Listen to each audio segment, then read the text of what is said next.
But are you going to make the panelists host too, or me host? Like, can I share my screen? We allowed for everyone can share screen. Perfect. And we couldn't find to meet like co-host options, so we have just only one host. But you can share. Everybody can share screen. That's good. Yeah. And where do I go to share screen? With like in unmute, and it will be like also scheduled. When someone comes, they will be in mute. Where would I go to share screen? I don't see it. In the center, share screen, Zoom. I see it now. Okay. So I have. You can try if you want. We can try, and after that we will start the videos. Okay, so let me see if this will work. Yeah, just try it. Çetin hocam arka plan. Onu yapmaya çalışıyorum da olmuyor. Does that work? Yeah, that's work. Great. Okay. But while they're answering, if we stop the sharing, it might be useful to see our panelists. Okay. Mehmet, you can start our video. I have started. No, in our... Yes, I'm starting. Wait a minute. Yeah, we will have just 5 minutes video for general information conference and everything. And then we will give words to you, Brooks, and you will continue everything. I'm excited. I know this has been a lot of work going into it, so. Well, you can handle it. Yes. Yep. I'm starting. Hi, Betsy.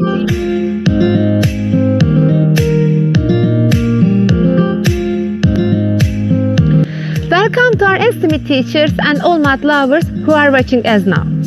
We are happy and excited to give you information about our International Mathematics Education Conference, İKOME, hosted this year by Yıldız Technical University in Istanbul. So, who are we?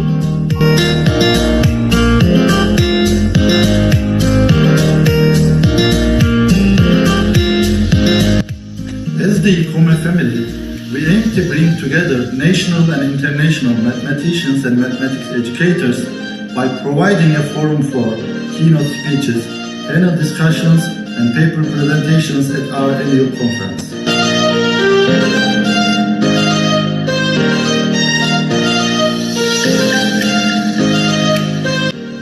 For the first 2 years of its organization, ICOMA was a face-to-face conference.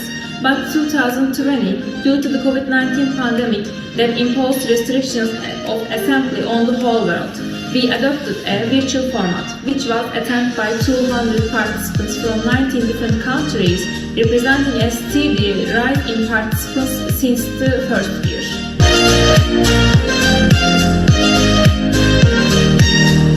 This year, as İKOME and İKOME families, we will hold our conference online on May 26 and 29, 2021, two separate programs in mathematics and mathematics education.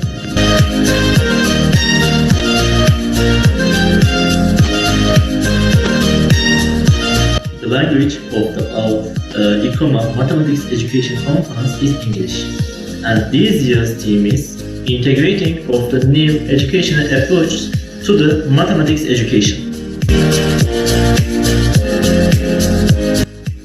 Our program features 4 invited speakers from different countries who are well-known experts in their fields, and 8 panelists participating in 2 panels, which we call Online Teaching and Learning and STEM Education Approach. We are looking forward to interacting with colleagues in the world of mathematics education on topic of vital interest to those engaged in the teaching and learning of mathematics. All math educators, we anticipate lively and informative exchange of ideas in the field of mathematics education, as new ideas are formed and different perspectives are entertained.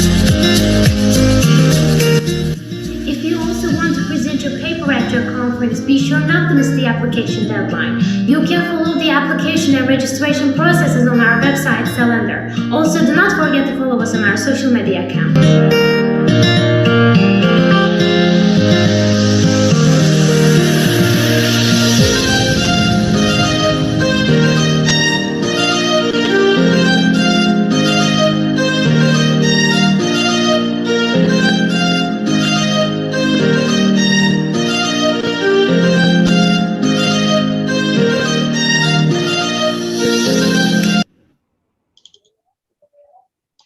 Tefe, you can share second one. Yes. 3 minutes is enough, and then we can start.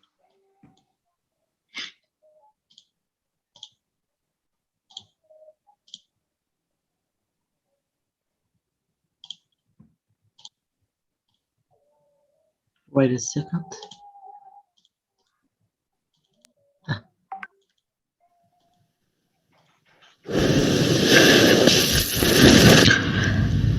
Do you hear me?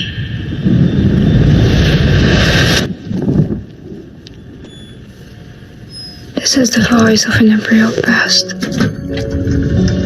The sound of horses and the strong walk of men. Do you feel me? This is your cultural thrill. The smell of a powerful land.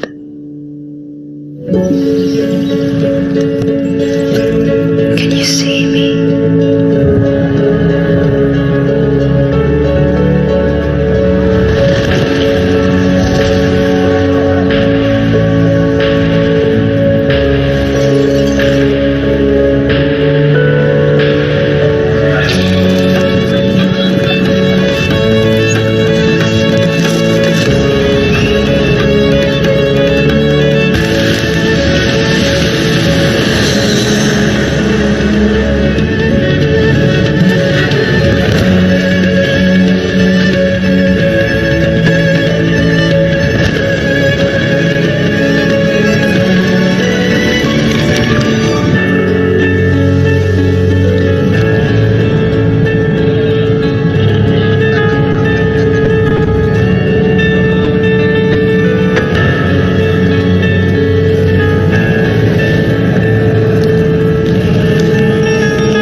Welcome everyone. Brooks, is your time now. And Hi, welcome everyone. We're so glad to have you here. We're really excited to think about the teaching and learning of mathematics online. So as you know, it's been an interesting year. We've had a lot happen. So we're really excited for our panelists today to come and speak with us and share their thoughts on kind of how the online teaching and learning mathematics has changed, how it's impacted them. So we're going to dive right in. So I want to share with you our panel. I'll introduce our panel to you, and then we'll let them start talking a little bit. Sorry, I need to share my screen. I think that is doing it. All right, so we have 4 panelists today. Our first panelist is Professor Sina Kasberg. So as a scholar of teaching and learning, Dr. Kasberg explores and contributes to public understanding of mathematics teaching and learning and mathematics teacher education. Dr. Kasberg's discovery, learning, and engagement activities are undertaken to develop and contribute to understandings of the beauty and complexity of teaching, learning, and learning to teach mathematics learners. So welcome, Dr. Kasberg. Next up, we have Associate Professor Enrique Galindo. Dr. Galindo is an Associate Professor of Mathematics Education at Indiana University, Bloomington. He is interested in research on teacher education and on learning and technology-supported environments. He teaches courses on mathematics and pedagogy, secondary mathematics methods courses, and graduate courses for teacher educators. He has directed many large-scale funded projects and has many years of experience with professional development. He has conducted professional development projects to help teachers in grades K-12 improve teaching and learning in STEM education, incorporate project-based learning, and develop their technological and pedagogical knowledge to improve their teaching. So welcome, Dr. Galindo. Then we have Associate Professor Gina Borgioli-Yoder. Dr. Yoder is interested in issues of equity and educational change in mathematics and language education as they relate to pedagogy, policy, and teacher education.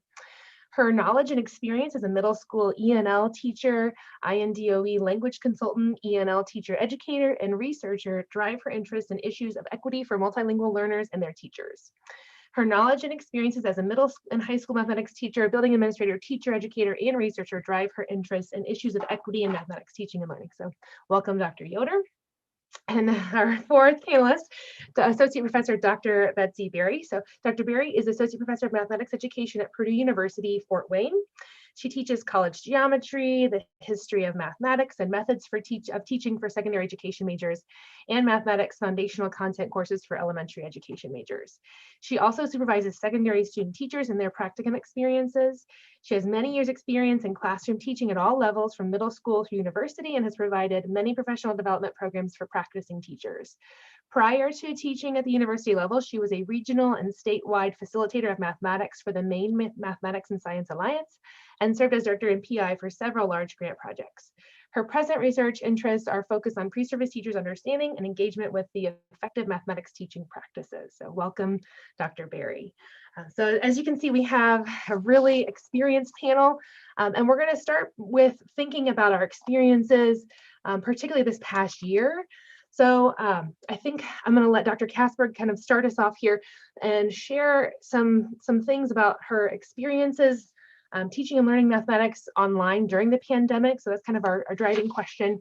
What are our experiences and how do you feel about the face-to-face to online education transition or the pressure of the pandemic? And then we have some other questions. So I'm going to let Dr. Kasberg start us off, and then we'll kind of hear from the other panelists as we go along. So. Hey, Brooke, I was kind of hoping to share my screen. I have a little slide that I'd like to. Is it this one? Yep, that's the one. Right. Thank you so much. Welcome, everyone. I'm very excited to be here with you. It's been an interesting year that I think has shown us lots of things about what's possible in terms of mathematics teacher education. And I want to share with you a very, very brief story, enough to kind of whet your appetite around the ideas about what's possible.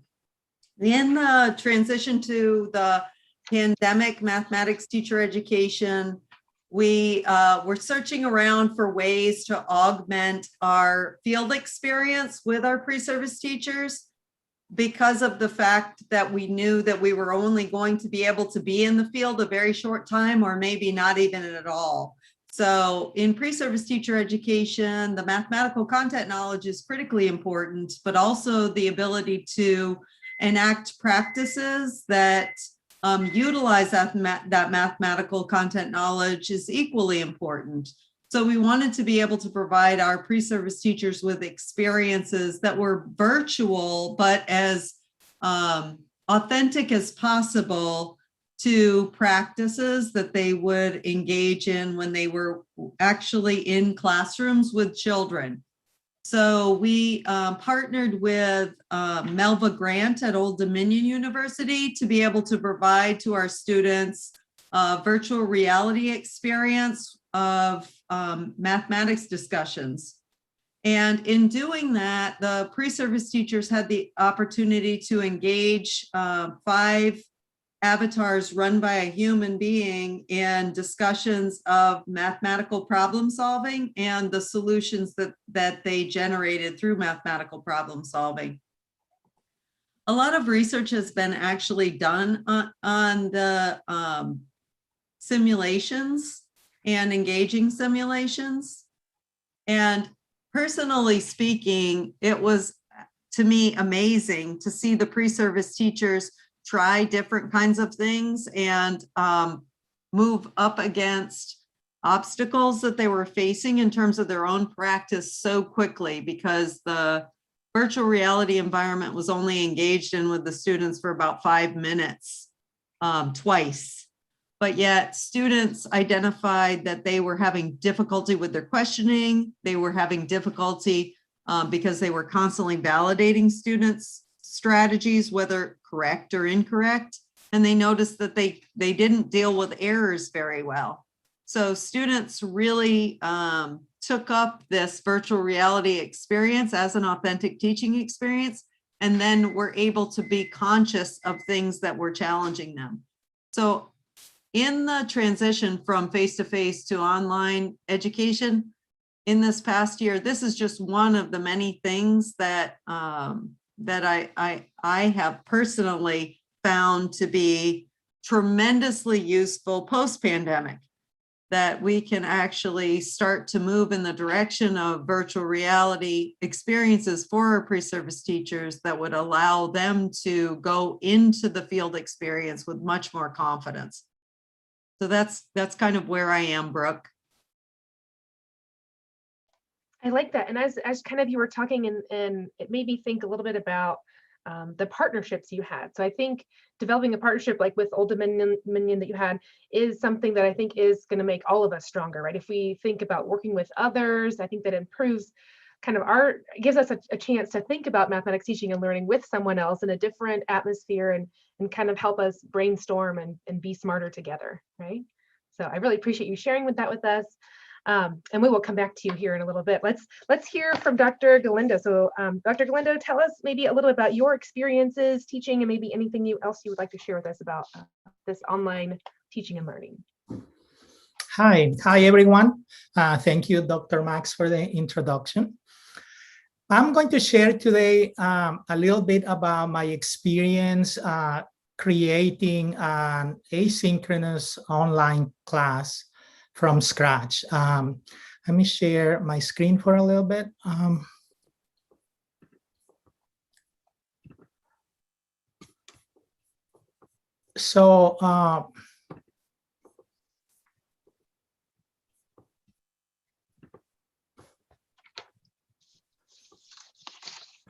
This is a little bit about my experience. I created this asynchronous course. It is a class on geometry and measurement. I taught it in the summer of 2020, and I taught it again in the fall. And then I have also taught several online, both synchronous and asynchronous classes. My sense is that this experience has been, in general, positive, but I feel like I have a lot to learn from teaching online in general. The main challenge for me has been trying to remain true to my teaching philosophy. I believe in students constructing their own knowledge through social interaction with other students. And I always have to balance that with the expectations that pre-service teachers, which are my students, bring to the class. Especially when we were going through the transition and we were sort of forced to convert a class to an online class. It's very difficult because the students didn't choose an online format. And so they come to the class with expectations such as asking for a lecture, asking for lots of videos, asking for direct explanations. And some of those expectations were sometimes in conflict with my idea of how we learn about teaching and how we learn mathematics. A second challenge that I have experienced is that of providing feedback. Sometimes the amount of feedback that might be needed is a lot more than when you have a face-to-face class. And so I'll say one more thing before I stop for a little bit. And that is about how to go about the design of courses. I think it is important to try to adopt a framework that will guide your design. For example, at the institution where I am, one of the frameworks that is used is the community of inquiry framework. You want to create with an online class a community of inquiry where everyone is supporting each other as a learner. And so there are three dimensions that you need to consider. One is the cognitive presence, the other is the teaching presence, and the other is the social presence. So when thinking about designing this class, I'm thinking about the geometry class that I mentioned. I try to look for ways to address these three areas. And for example, for cognitive presence, I was looking for ways to provide opportunities for the pre-service teachers to construct their own knowledge. And so when we were face-to-face before, we were doing hands-on activities like paper folding, I try to bring this to the online class as well.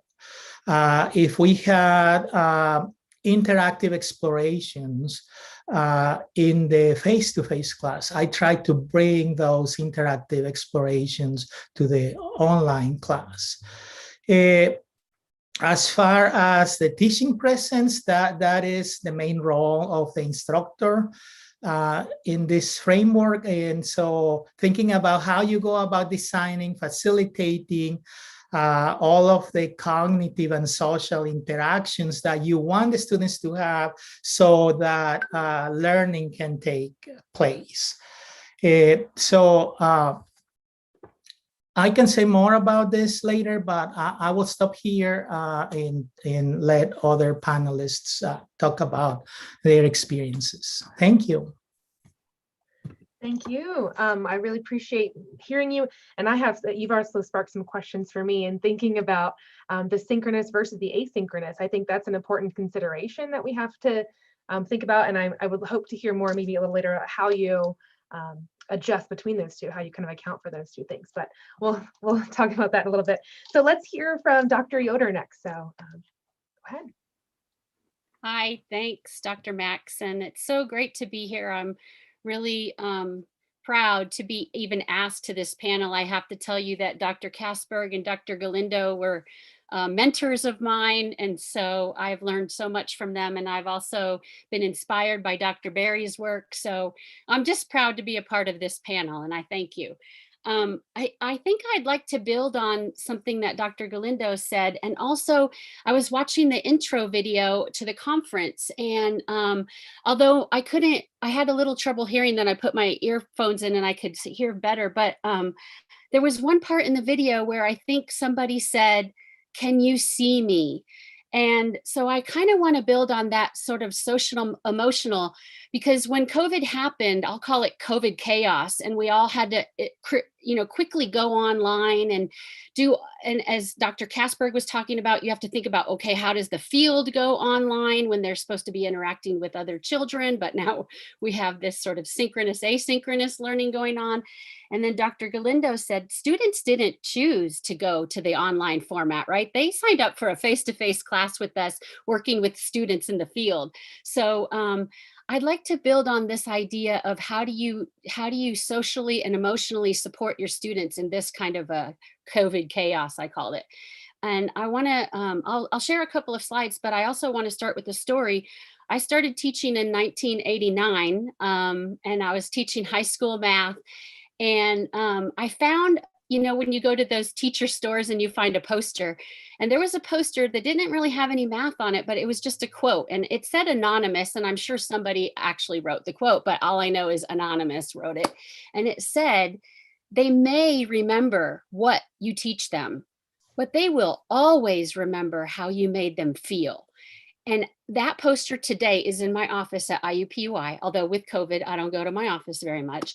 But that has really driven my philosophy as a teacher. So then I had to think, the students didn't ask for this. I didn't ask for this. We have to do this though, but how do I keep that? How you make them feel is the most important thing as a teacher or a teacher educator. And so if you don't mind, I'm going to try to share my screen. You think I have privileges, right? I'm going to share my screen. And although I won't talk about all of this, I sort of came to 3 core values that I tried to utilize as COVID chaos hit. And I was trying to think about, how do I humanize online teaching and learning of mathematics, right? How do I humanize that process? So I'll just talk about the first one right now, which is constantly thinking about centering our culture, who we are as humans in this endeavor, because you know, mathematics is a human endeavor, and I always want them to remember that. And then how do we center our humanity? So if I could just sort of, I just jotted down a few things. Like I said, I'm new at this and I'm speaking with people who were my mentors, but centering our culture and humanity was important for me to do in every single class. So I always asked them to bring something about their social identity, and we did a quick show and tell. And every student didn't always talk every class, but I would ask people, and it was optional, they didn't have to, but I would ask them to bring, and some people would bring, you know, a bracelet that somebody made them that was really important to them, and we would learn about each other. Or another thing I utilized was a chat blast. I don't know if you've ever done that, but you ask people to type in the chat, but not hit return. And I would ask them things about their emotions, because I wanted to do a check-in. I might ask them about their passions, like in your free time, what do you love to do? And just type it in the chat. And then you go, okay, when I say 1, 2, 3, go, hit it. And then you get this sort of waterfall in the chat that I love. I called it a chat blast. And we would learn about our passions, and we would have like hat day where we'd all wear a silly hat, or we'd all choose a fun virtual background. Or we had some serious anti-hate courageous conversations, because, you know, not only was there COVID, but we had some racial injustice incidents happening in the United States. And we needed to think about those. And I also wanted to check in on how they were. So those were some ways I tried to center our culture and our humanity in every class. You know, kind of, we think about starting math class with a math routine, right? But we always started math education class with in a social emotional kind of routine. And then I tried to weave student voice and choice a lot into this. Like Dr. Galindo said, they didn't choose to go online. So I said, okay, we have this synchronous, asynchronous time together. I always ask them their preferences at the beginning of the semester. How much time do we want to spend together synchronously? Because there is that thing called Zoom fatigue, right? So we can't spend 2 hours and 45 minutes Zooming all the time. So we would negotiate. And at first they go, well, let's start with the full 2 hours and see how it goes. Well, we're supposed to go 2 hours and 45 minutes. And then we finally kind of negotiated with each other that we found a happy spot, which was about an hour and a half of synchronous, and then about the rest of it asynchronous work. But I would set them up for the asynchronous work at the end of the synchronous work. And again, it was I wanted to hear their voice and their opinions. And then I obviously, we were Zooming. That was the platform we were using. So I allowed them to do it with or without video. Some people expressed the fact that, you know, they were in a place where they didn't feel comfortable showing their backgrounds, which is why we also did the fun virtual background. I said, no, I'm teaching in my kitchen, it's kind of a mess too. So we all had fun virtual backgrounds, but I did allow them to use video or no video.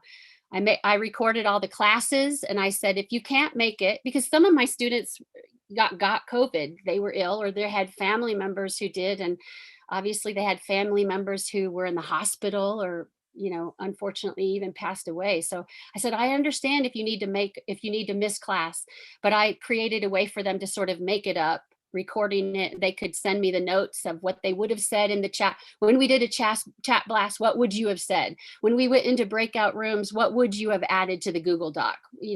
What would you have put on the Jamboard?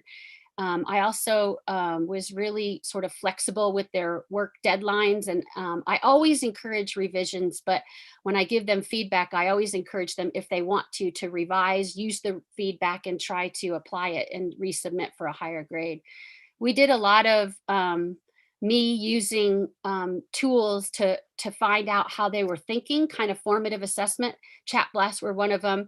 There's this answer garden word clouds is another. If you just have a short word or phrase, or short phrase or a word or two, they can put in a cloud, and then it sort of instantly makes a word cloud, and you can see where most of the responses are going.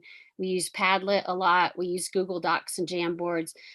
Anyway, before we even get to the math content knowledge, I wanted to pay attention to who they are as people, how they're feeling in this time of chaos. And I wanted them to know that I saw them. I hear you, I see you, I care about you, first and foremost. So I'm gonna stop sharing, if I can figure that out, and pass it on to Dr. Max. Thank you, Gina. I really appreciate something that actually Dr. Casper and I have been discussing, is this like kind of the idea of social justice in mathematics, right? And so acknowledging it, and also using mathematics to try to help make sense of what's happening. And I find your attention kind of to the social emotional needs and just the humanity, right? I think that's so important. You guys are all sharing such wonderful things. This is so exciting. But I'm gonna pass it on to Dr. Berry next. If you do have questions that this is sparking that you want to ask, you can send them to me privately, or I don't know if you can post them publicly or not, but if this is sparking questions that you want to hear more about, please feel free to just send this. So Dr. Berry, go ahead.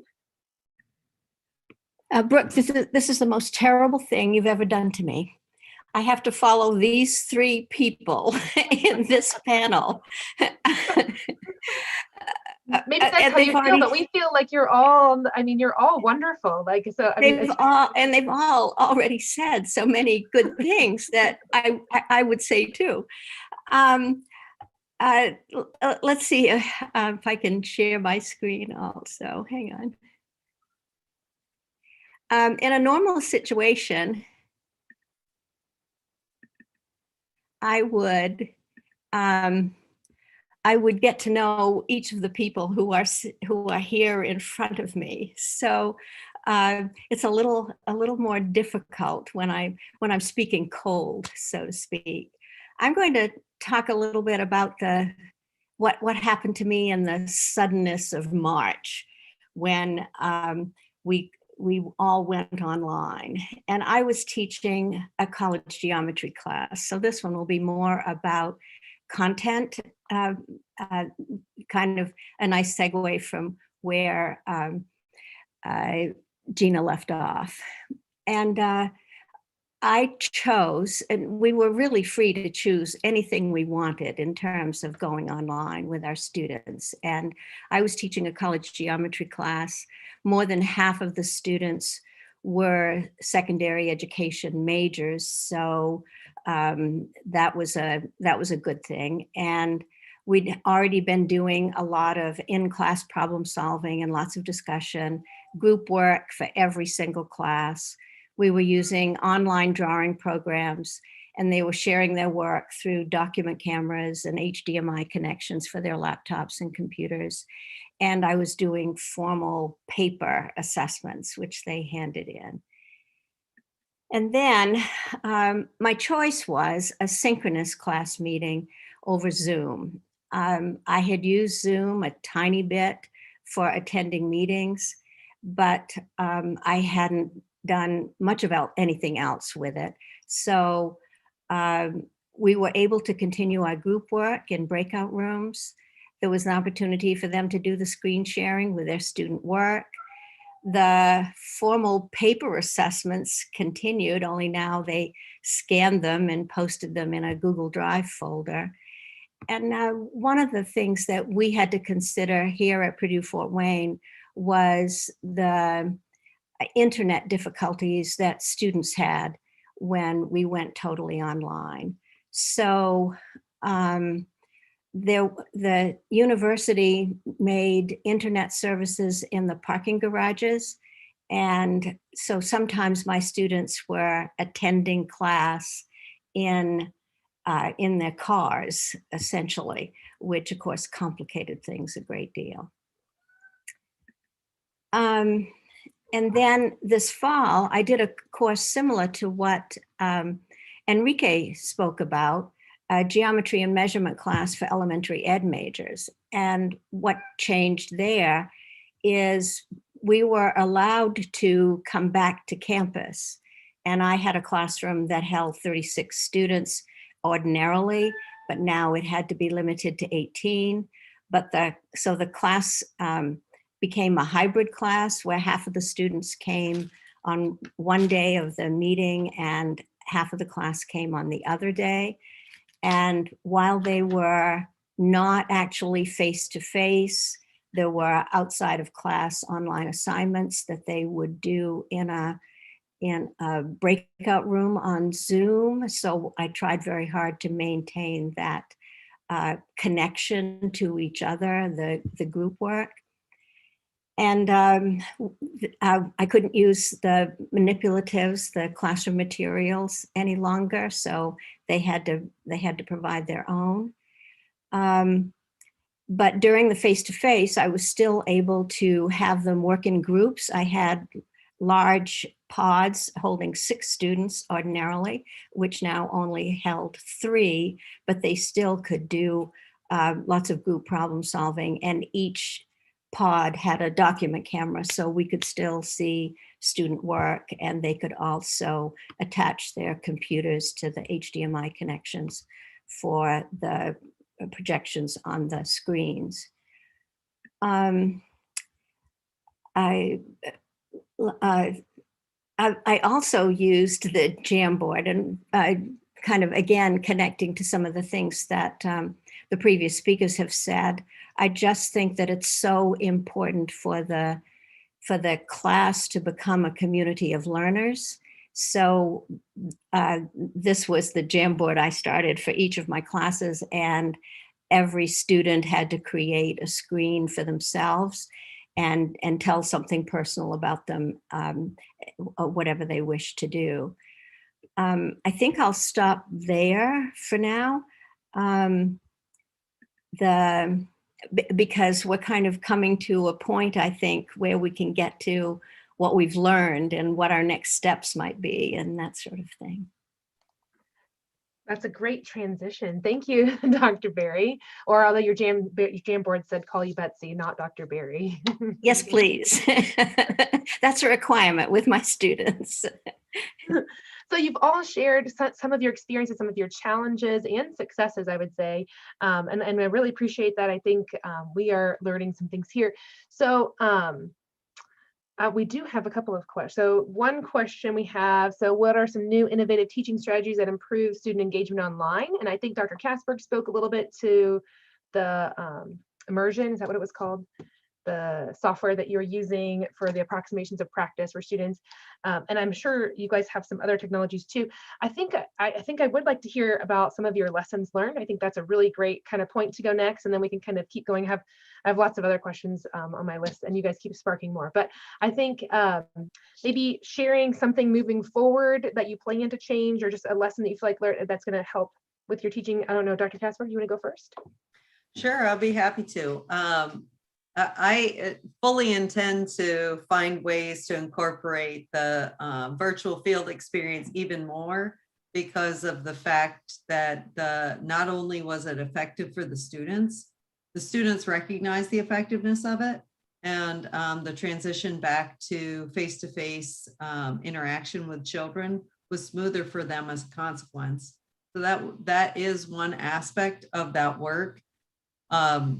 In doing that and moving back into face-to-face instruction, one of the things that we learned about with immersion was the level of feedback that we're actually providing to the pre-service teachers is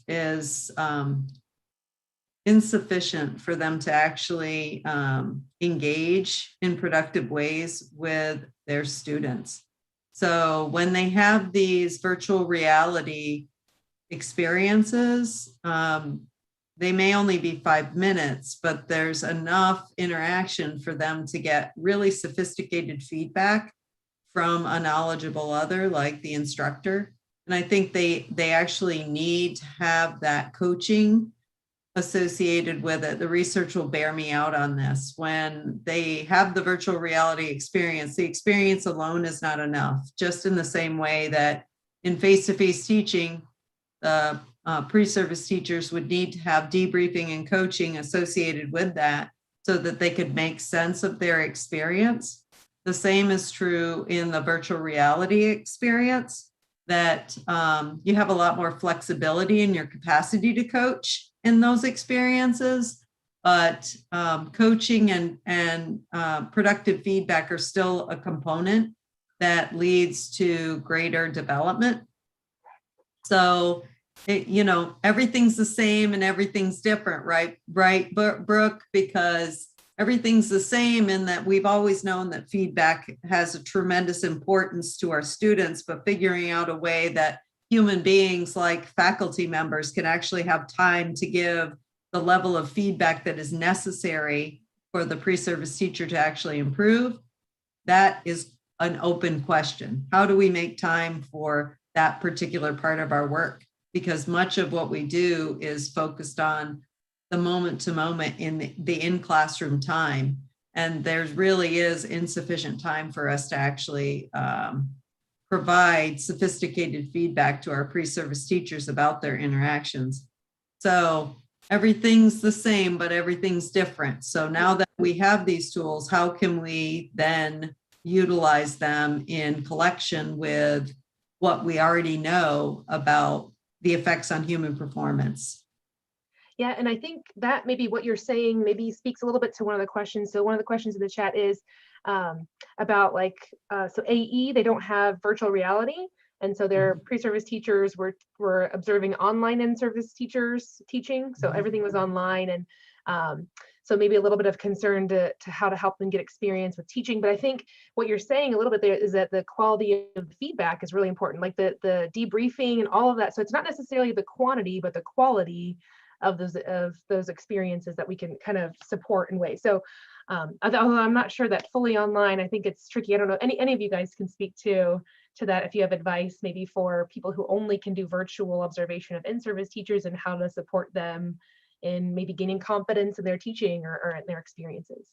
Yeah. Did you want me to address that, Brooke? Any of you? Yeah, you can. Any of you can. I'll speak after Sina. How's that?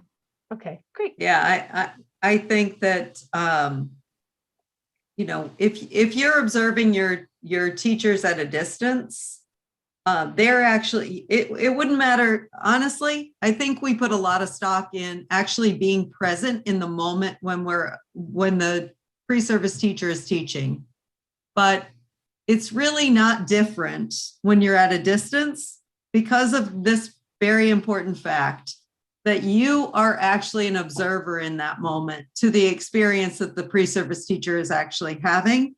They're the one who owns the experience and makes sense of the experience. Certainly you can see it from your point of view, but only they can see it from their point of view. And that's the point of view that actually matters. So the conversation that takes place between the knowledgeable other and the pre-service teacher, that's the conversation that really matters the most, not the positionality of each one of the individuals, rather what happens when they come together to actually have a conversation about that moment. To add to that a bit, in my student teaching observation, and I observed 9 student teachers this past spring. And I was able, for the most part, to be in the classroom, but in addition to that, the university required that they videotape each of their observations or each lesson that they wanted to get feedback on and to be, scored in a rubric. And the video, it was possible for the students to view it themselves and make comments on it. And what I found really, really valuable was that opportunity that they had, and then to have the feedback that I gave them. And my focus throughout the semester was on the effective teaching practices. So you could use that language with those pre-service teachers, and they began to use that language when they analyzed their own videos. So that kind of combination of real-time observation as well as after-the-fact video observation was really valuable for my pre-service students.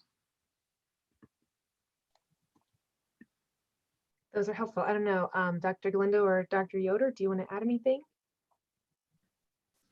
Okay, so I'll say a little bit about working with field experiences. I think the challenges that we faced during COVID were certainly significant challenges, but we cannot think about that situation as the reality of future learning and future field experiences. I think what people were trying to do is make the best out of a situation.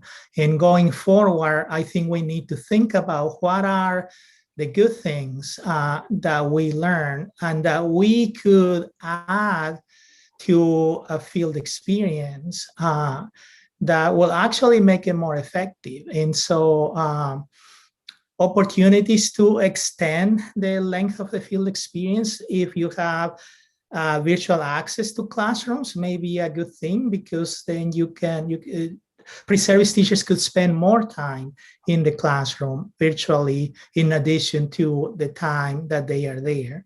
Opportunities for reflection, to collaborate on those activities in which they have to reflect on. Now, moving away from field experiences, I want to get back a little bit to the teaching of courses to pre-service teachers that are more about content and pedagogy, like the geometry class that I was talking about. Some of the things that I learned was that it helps a lot to make all of the things explicit. Why is that you are doing things the way you are doing them? And so when pre-service teachers came to the class with the expectation that you were going to provide online lectures and lots of videos explaining what to do, what worked for me was to make explicit what was the model of learning that I was using, and how as future teachers, they have to be long life learners.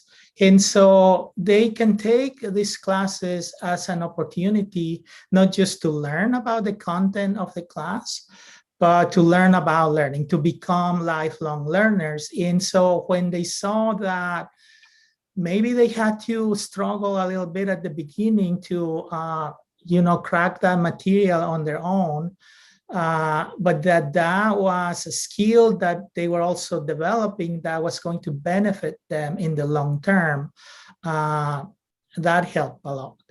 I still had to decide when to provide videos. And so, for example, it's very hard to give instructions on how you should fold paper in a certain way. And so if we had some folding paper activities, I did create videos about some of them.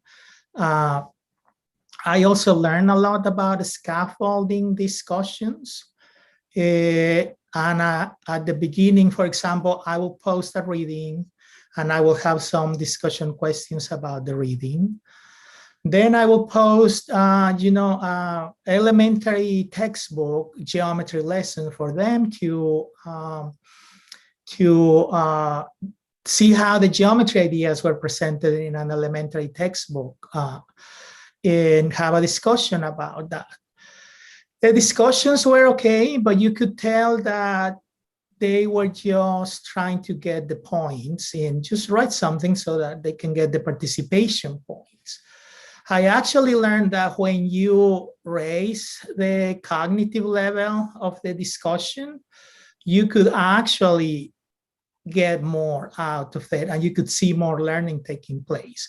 So for example, in those two cases, I decided to do away with the discuss the reading, discuss the geometry lesson from the textbook. And I actually had them, okay, you did this reading, you look at this lesson. Now let's talk about how the ideas in the reading are present in that geometry lesson from that geometry textbook.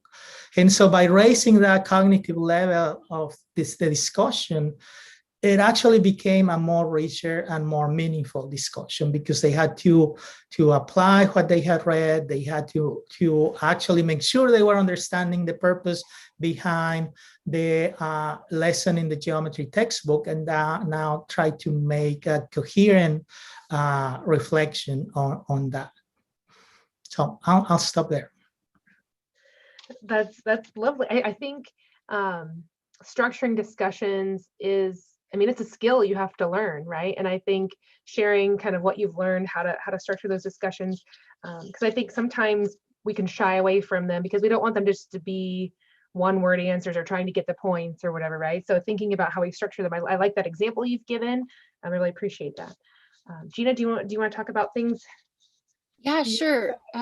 Kind of building in that vein about structuring discussion, and then also even just reading the crowd, like Betsy was talking about that even here, right? I usually know who the people are. I try to get to know the people I'm speaking to, but reading the crowd and using formative assessment. So when we went online, I had to figure out how to do that. I honestly didn't know before. So if I could share my screen one more time, I'll just talk about another one of my slides. One of my core values was I need to figure out how to do formative assessment online in a way that is meaningful and sort of drives the instruction, right? So I'll just talk about a couple of these, not all of them, but I ended up using the chat and also nonverbal kind of communication a lot. So every now and then I would pause and I would say, okay, in the chat, I just want you to give me a 1 if you're a little iffy on this idea, a 2 if you're kind of getting it, and a 3 if you totally got it and you want to go on, right? And then I'd see in the chat this trickle down of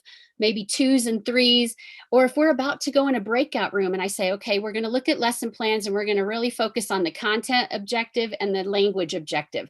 I want to know how confident you're feeling in your content, language, and your language objective.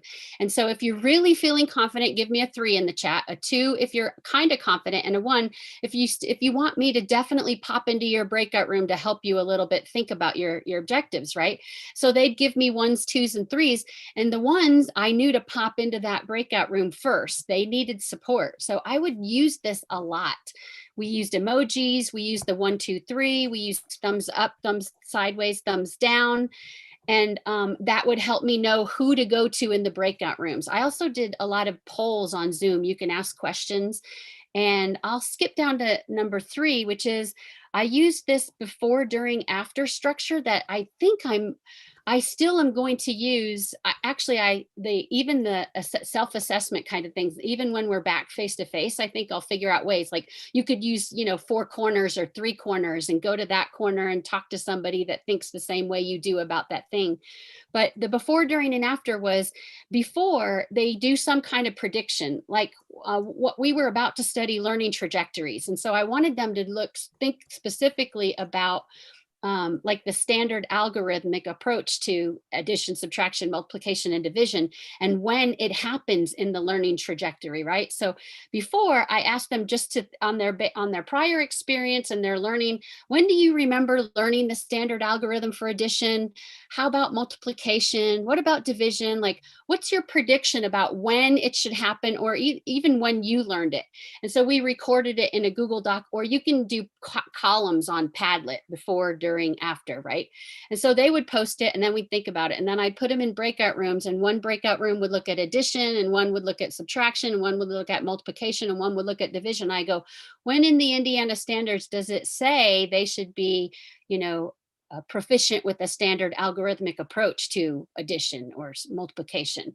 And they'd find it, and then they'd come back to the whole group and they'd share, and everybody said, oh, first grade is when you're supposed to learn it. And they were shocked that it was fourth grade. And I go, well, if it's fourth grade, what are you supposed to do before that then? Like, are you not supposed to teach anything in kindergarten, first grade, second grade, third grade? And I was like, so now you got to go back and find out, well, how are you going to support their learning in that multiplication or addition or whatever before they get to the standard algorithmic approach, because that's where we usually think you go first, right? And so that started our thinking about learning trajectories. And so then they would do something like a reflection where they say, I used to think this, now I know this, and here's what I'm going to do to support this. So I think I had to do that online, but I think it's something I will take with me when we go to face-to-face. So those are, somebody in the chat was asking about specific strategies. So hopefully those are some strategies that help you guys. Yeah, I think those are very helpful. I like that. I think I do some of those things, but not necessarily as explicit. And so I feel like it's helpful to hear somebody else talk about them and how they implement them. And so and the idea where the breakout rooms record it in a Google Doc or a Padlet, then it's this sort of permanent record. Whereas if we were live in class and writing on a whiteboard, it doesn't stay. But then I keep all the Google Docs in a folder for, early childhood math methods, and they can go back and look at their Google Docs. So for that reflection, they can go back and say, oh, I thought you didn't teach the algorithm. I thought you taught it in first grade, but it's really not until fourth grade. And now here's what I know you're supposed to do in kindergarten, first, second, third, right? But it becomes this permanent record. So see, I think I'll still use Google Docs and Padlets and store them so that they can go back and look at this sort of, record. Repository, right? Yeah. Yeah, Plus, exactly. if I might interject, just to interject with what Gina is saying, that whole idea that we can go back, it also benefits us as professors, because some of the areas that we struggle so much anticipating what our students know, understand, and how they're going to apply different ideas, I think we just kind of, we check in, but we don't really know. So the tools that we have at the ready right now allow us to put a grid online and get a benchmark from everybody. So, giving an example of some procedural knowledge, we can get an example from everybody. So we'll know where everybody stands on that question versus only knowing what the people who are willing to put their hands up or make a comment might think. Yeah, so I think you're engaging more of your students, right, in the work of learning about teaching mathematics. Betsy, did you want to add anything? I thought maybe you did, but did I? My comments are very similar to Gina's. I think the use of those tools that I didn't have before are things that I'm definitely going to carry into the regular classroom. The Padlets and Google Docs and Jamboards and just word clouds and all those kinds of things are wonderful kind of permanent things that our students can refer back to later. Where before, when the class was over, the class was over. And so having this online memory for our students is really a valuable thing, I think. And I think so something that maybe I was hoping we could talk about a little bit, well, thinking about, so we've talked a lot about synchronous, like online teaching and learning, but I think the asynchronous piece is still there, because I feel like some of the questions in the chat, even like thinking about students who have accessibility issues, right? They can't get to the internet, they don't have a device. Like here at Purdue in the spring, we were asked to be asynchronous because like Enrique said, students did not choose to go online. And so they didn't necessarily commit to having an internet connection that was stable. But in the fall, if they chose to go online, then they had the expectation that they were going to be able to be synchronous. But that doesn't mean everything was, right? So some things are hybrid or a little bit of both. So I feel like maybe it'd be nice to talk about the asynchronous piece if you can, and how, if you're able to use peer learning in that environment and how you're able to do that. Because I think that is a way that we can maybe build community, but how do you do that asynchronously? So I don't really know who wants to start. I definitely am interested in asynchronous community development, and I think just as Gina spoke about, and also Enrique spoke about this issue. First of all, in asynchronous community development, you still have to have individual relationships with the people in the community, and they have to have relationships with each other. So some of that necessarily is supported by human interaction in a synchronous way. So even if your course or your activities are asynchronous, having 4 15-minute meetings with students at different points across the course, and also having the capacity to actually make appointments still matters a great deal. And that has to be part of what's going on in order to have that community development, because so much is lost. Tonal quality, different kinds of cues are lost in the asynchronous environment. But beyond that, as Enrique mentioned, discussions that go on in the asynchronous environment are vitally important.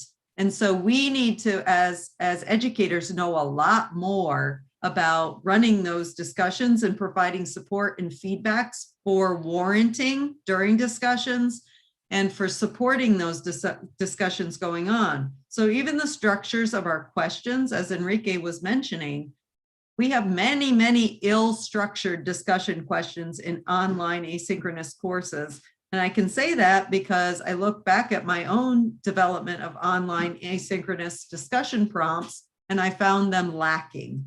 So in COVID time, going back to those discussion prompts and actually understanding theory of discussion and what kinds of elements of those question prompts are vitally important in ensuring that you're going to have a robust discussion, or at least setting you up. There's not insurance, but rather setting you up for a robust discussion in an asynchronous way is critical. And there's plenty of research on it.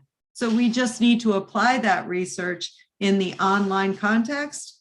And I think that we can do a much better job. We've been relying a lot on face-to-face and what face-to-face can do. And it can do a tremendous amount. But if, as in the chat, we have students who don't want to attend face-to-face anymore, at a certain point, the economy will say, oh, okay, well, we're going to actually have students who don't want to attend face-to-face, but still want a university degree. At that point, we are going to provide them the best possible situation that is not face-to-face. And we're going to learn a lot more about that, as I think the panelists have shown so far. I can kind of add to that just a bit. I'm sorry, Enrique, I kind of probably jumped in. No, go ahead. We're talking about an all online master's degree in mathematics. And one of the discussions that comes up in the conversation of developing that is about what a high quality online asynchronous program means.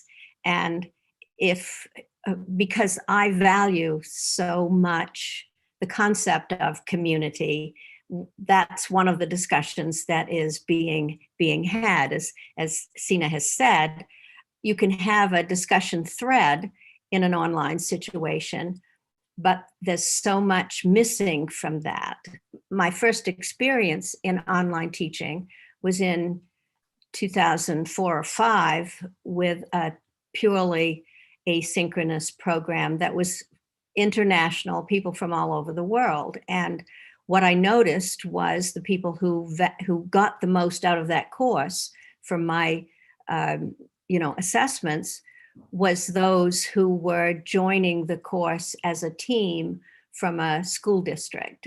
And otherwise, if they were singular around the world, despite my efforts to have them be a part of the community, because they were always alone in their writing on the platform that we were using, there was never a sense that they were truly a part of the learning community that we were trying to develop. So, that's the thing that I struggle with when it comes to a strictly asynchronous environment. And being in a pure math department at my university, many of the professors there feel really comfortable just by having their students watch their videos or recorded classes and then doing homework and taking exams, which I find problematic. All right, I'll try to say a few things. There are like 3 or 4 questions on the table, I think, either from our moderator or from people in the chat. So I'll try to answer some of those.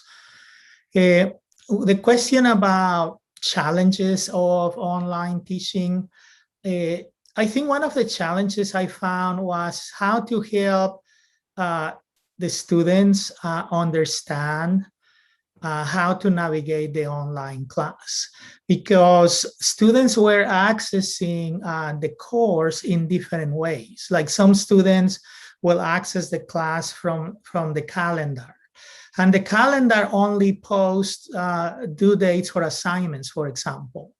And so they will start working on an assignment, but they would ignore that to work on that assignment, you needed to read 2 or 3 modules prior to that. And so helping them find their way in the class was one of the challenges. And I got better at that. I got better at making the structure of the class more explicit and helping them also with my feedback to navigate the class. The question about going forward, what to keep, what to use, I think any face-to-face teaching in the future cannot not incorporate any online component. I think you need to have online components for any class in the future. And there are many creative ways to do it. But like if in the past you would assign a reading and then you come to class and discuss the reading, well, that discussion can begin online. And you learn a lot from your students if you begin part of that discussion online. And then if you work during class on a hands-on activity, that reflection can continue online as a public discussion. I mean, before you may have assigned an individual reflection. Now this can be a public reflection where students reflect and get feedback from their classmates. So I think I envision a hybrid environment where you can be teaching face-to-face, but you are incorporating online components. Is it okay if I add a little bit, Brooke? Sure. I like this thread about thinking about how do we support them in an asynchronous environment. And so what I'm about to offer, realizing that I explained to you that we kind of negotiated our synchronous asynchronous time. And so I had a little bit of synchronous time to negotiate with them. So keeping that in mind, we created and decided together on a structure for our asynchronous time. And it was to use a collaborative trio group that stayed the same the whole semester. And they chose their trios some people didn't care. So they're like, I don't care, you can pick. And some people said, well, I'd like to work with so-and-so, but we'll take a third, right? So together we formed these trios. Those trios stayed together. And so when they had discussions, whether it was like we use CN Post or there's discussions on Canvas or even Flipgrid, like when they did a Flipgrid conversation with each other, it was with their trio. They didn't have to talk with the whole class. So it's not 25 people, but now they're having an intimate conversation about an explicit subject with their trio in different ways. Discussions, videos, voice threads, right? And so, and then when there were small group projects, it was with their trio. So they really got to know their other two teammates well, and they stayed together the whole semester. Now, if I were totally asynchronous, I guess maybe I could just assign them and say, if you have issues, let me know. But anyway, that's a structure that I used. And also speaking to Enrique's point about navigating the class, because it's true, right? They need a little support with that at the beginning. So I do this activity called a scavenger hunt, and there's a syllabus scavenger hunt and there's a course scavenger hunt, and I ask them questions and they have to find the answers. So it helps them know that, yes, the learning activities are all on this overview page, and in there are things that you have to read and do, and then there's an assignment that follows. And anyway, so those are two things I just wanted to add based on what others had said. That's helpful. And I'm having a hard time believing that we are almost at the end of our time here. But I feel like I want to give each of you, I know it's not much, but maybe like 30 seconds just to maybe summarize. You can, if you want to prompt, we can think about like the future, like moving forward, kind of a summary for us. We'll start with Betsy and we'll work backwards maybe this time. That way she doesn't say everybody already said. There's a chance to start. Really quickly, I started teaching in 1967. So when I had to face this online thing in March, it was a huge, stressful situation. But I've always been what I believe is an early adopter of technology. So everything I've learned has been such a help to me in terms of my next steps with more face-to-face teaching. Okay, wonderful. Dr. Yoder, you want to go next? I agree. I was hesitant to go fully online and a little nervous, as were my students, but I think that we embraced it, and I need to really now study and figure out what we need to take forward. So I'm in that process, but I do believe, as Dr. Galindo said, there will be pieces of what I did with online that I'll do even when we're face to face. Yeah. Okay, Dr. Galindo, do you want to? Yeah, so even though I have always been interested in the use of technology, before I was kind of skeptic about learning online, and I would actually say, oh no, this particular class, it has to be face to face. I have changed my thinking about that. I think that online learning, it's important. I think we are in a transition time where we need to offer it as an option. Like if you offer multiple sections of a class at your university, it would be great if some of those sections are face-to-face and some of them are online, so that the students can choose the environment that they feel works for them. But at the time, in the era of the information age, self-learning can change your future. And so online learning is the best way to prepare our students for self-learning. Yeah, thank you. And Dr. Kasberg? Yeah, thanks a lot. I want to pick up on a thread that Lane identified in the chat, and that is the responsibility of universities to actually support the evolution of the professorate and the kind of work that we're doing. And I think we've basically all been discussing how we managed to do this. Our universities supported us in the ways that they understood how to, but the work is changing. And so it's critically important right now that we articulate what are the changes in our work and how can our universities support that work going forward. So in the post-pandemic time, we've already identified that there will be changes to our work. So now what's incumbent upon us is to go back to our administrators and ask for what we know we need. So true. So true. Thank you so much. And thank you to all of you. I appreciate all of you, all the panelists, everybody coming. And I also think that a nice way maybe to close this is thinking about how our work will change too, not just our students in the online teaching and learning, but maybe things we will change is when we have face-to-face conferences, maybe we'll still have online options for chat. Like I think there's been a lot of good chat happening that maybe you wouldn't have in a face-to-face session where everybody is sitting listening. So I think that there are implications across the board for this. So thank you so much for coming. I hope you enjoy the rest of the conference. I think that's it. Who's next on there? Chetan, is that you? Thank you very much. Hello, and thank you very much for all panelists. And I am really happy to see all of you. I would like to thank all the panelists for accepting our invitation, especially my advisor, Sinan Kasrak. Thanks a lot. I really missed all of you, Dr. Galindo and Gina and Betsy. We are really happy to see all of you here. Now we have a small gift for you. Guys, you are ready? Let's go. Thank you very much. Thanks a lot. Hope to see you all of you one day in Turkey face to face. Thank you very much. I would like to just give an information for our tomorrow and next programs, and my friend will already put in chat for tomorrow's program. Just a couple of minutes.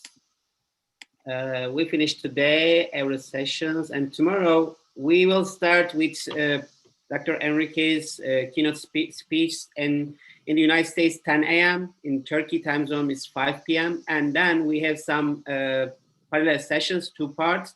And also we will have social meetup, and you are welcome to social meetup too. We will have piano recital and nail recital and online game. And we already sent all of you for our programs. And if you have any question, you can send an email to us. Thank you very much. Thank you. Thank you for all your work going into this. All right. Bye-bye. Yeah, thank you. Bye-bye. Bye, everyone. Thank you. Bye.